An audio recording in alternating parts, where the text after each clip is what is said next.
नमस्कार दोस्तों, स्वागत है आपका हमारे चैनल जीएस स्टडी 94 में। और महेश, तो दोस्तों मैं बार बार आपसे कहता हूँ, यदि एडिटोरियल में कंटेंट अच्छा होता है तो मैं उसके बारे में अपने चैनल के माध्यम से आप लोगों तक वो इन्फॉर्मेशन ज़रूर पहुँचाता हूँ।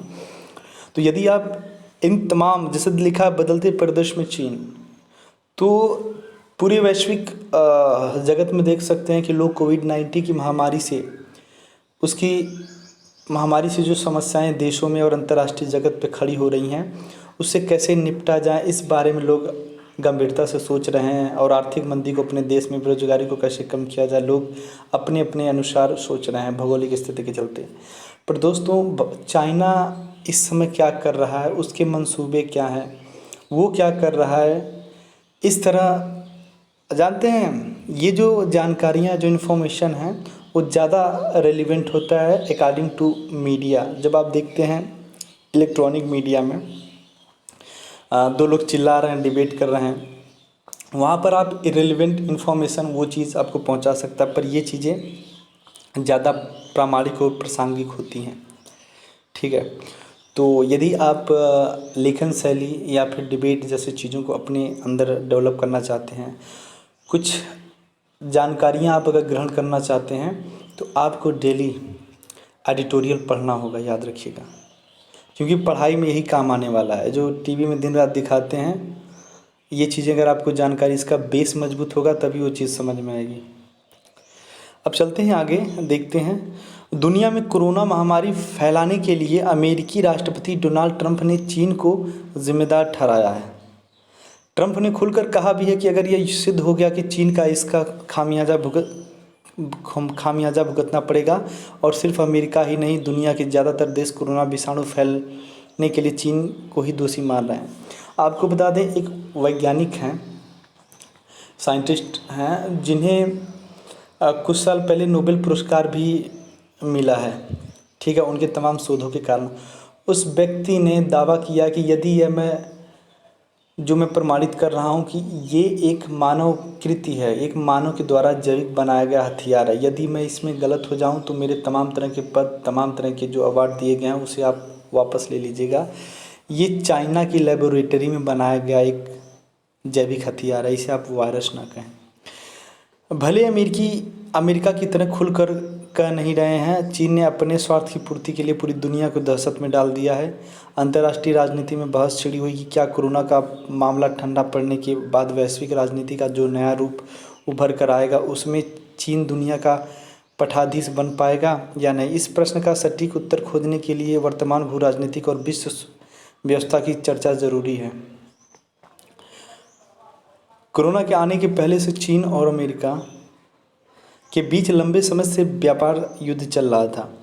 देख सकते होंगे आप 4-5 महीने पहले किस प्रकार से वो अमेरिका अपने देश के, अब उसके देश में जितने भी चाइनीज़ प्रोडक्ट थे उन पर टैरिफ ज़्यादा बढ़ा दिया, जिससे वहाँ के जो चाइना के जो प्रोडक्ट थे उनके दाम अचानक बढ़ गए हैं। इससे नाराज़ चाइना ने अपने देश में भी अमेरिका के तमाम उत्पादों पर टैरिफ बढ़ा दिया।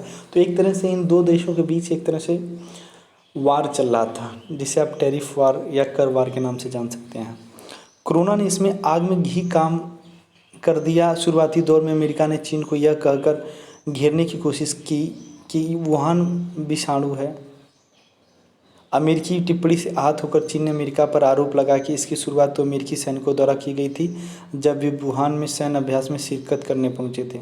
लेकिन तेज़ी से बदलते घटनाक्रमों के बीच पूरी दुनिया चीन को दोषी मानती रही। फिर पासा पलटा। निश्चिंत अमेरिका और यूरोप जब इस बीमारी के चंगुल में फंसे तो उनकी सांसें थम गई।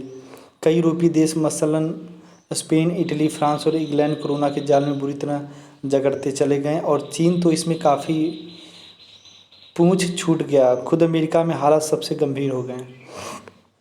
दूसरी ओर निरंकुशता के दम पर चीन ने वुहान को कोरोना मुक्त घोषित करने की चाल चली। उसने अपने दुनिया के देशों के लिए मसीहा के रूप में एक ऐसे राष्ट्र की भूमिका में खड़ा कर दिया जिससे दुनिया को लगने लगा कि इस हालत से बचाने की क्षमता अगर किसी देश के पास है तो वह चीन है।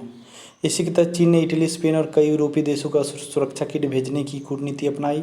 चीन के द्वारा इस बात की पुष्टि की जाने लगी कि उसका आर्थिक और राजनीतिक तंत्र ज़्यादा कारगर और सटीक है।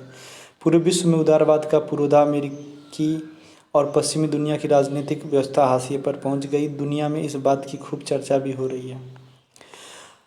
अब दुनिया तेज़ी से बदलने के लिए अभिशप्त है। इसका तीसरा दौर भी जल्दी ही शुरू हो गया है। इसमें विश्व स्वास्थ्य संगठन पर अमेरिका का गाज गिरी। अमेरिका ने इस संगठन पर चीन को बचाने के आरोप लगाते हुए इसे पैसे देना बंद कर दिया। केवल अमेरिका ही नहीं, दुनिया के अन्य देशों ने भी WHO पर उंगली उठानी शुरू कर दी। वहीं चीन जो इस बात पर दावा कर रहा था कि उसके यहाँ से कोरोना खत्म हो चुका है, उसने फिर से चीन में दस्तक दे दी है।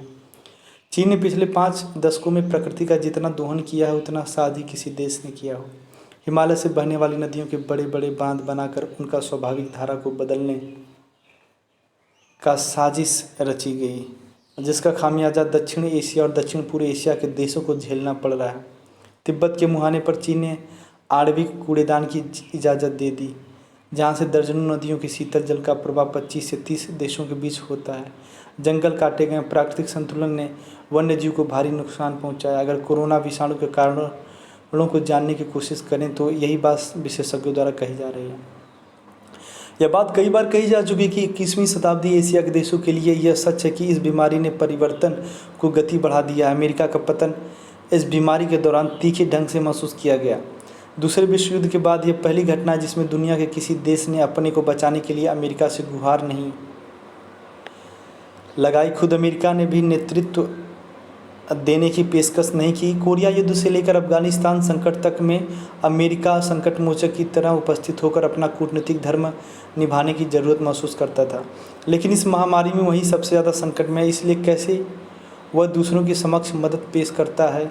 संभवतः अमेरिका पहले की नीति के तहत ही यह सब कुछ हो रहा है। दूसरा, G7 और G20 जैसे निगरानी करने वाले दुनिया के अमीर देशों के संगठन भी चुप्पी साधे रहे।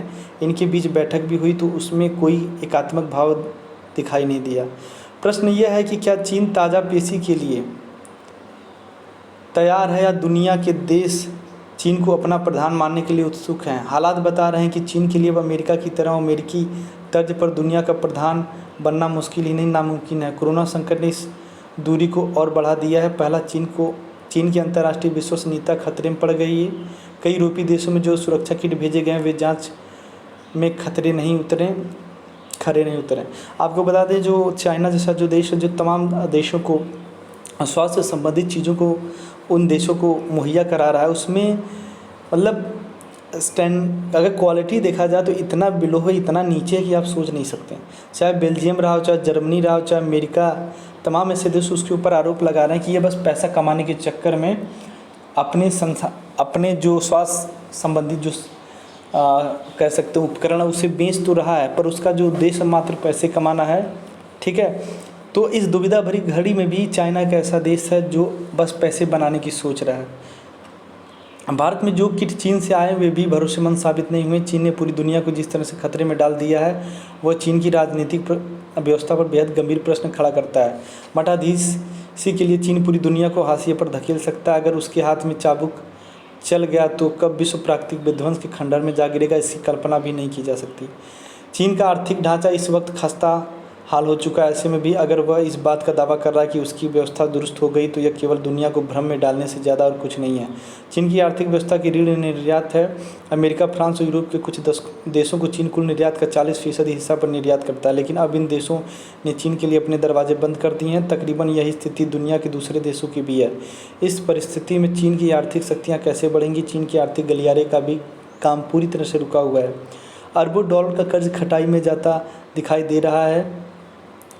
मलेशिया सहित कई देशों ने चीन की इस परियोजना पर सवाल खड़े किए हैं। दुनिया को जीतने के लिए चीन ने एक वैकल्पिक विश्व ढांचा बनाने में अपनी पूरी ताकत झोंक दी थी। अंतर्राष्ट्रीय मुद्रा कोष की जगह उसने अपने एक बैंक की स्थापना की जो उससे ज़्यादा रकम दुनिया के दूसरे देशों को दे सकता है। इसके अलावा उसने उन अंतर्राष्ट्रीय संगठनों को भी तिलांजलि दे दी जो उसकी बात से इत्तेफाक नहीं रखते। फिर भी चीन का दुनिया का सबसे ताकतवर देश बनाने का सपना अधूरा ही रहेगा। यह भी साफ है कि अमेरिका भी मठाधीश नहीं होगा। तब कैसी होगी दुनिया की व्यवस्था? क्या रूस, भारत, फ्रांस, जापान और ब्राज़ील जैसे देशों की अहमियत बढ़ जाएगी? तो आज के लिए इतना ही। नमस्कार, धन्यवाद।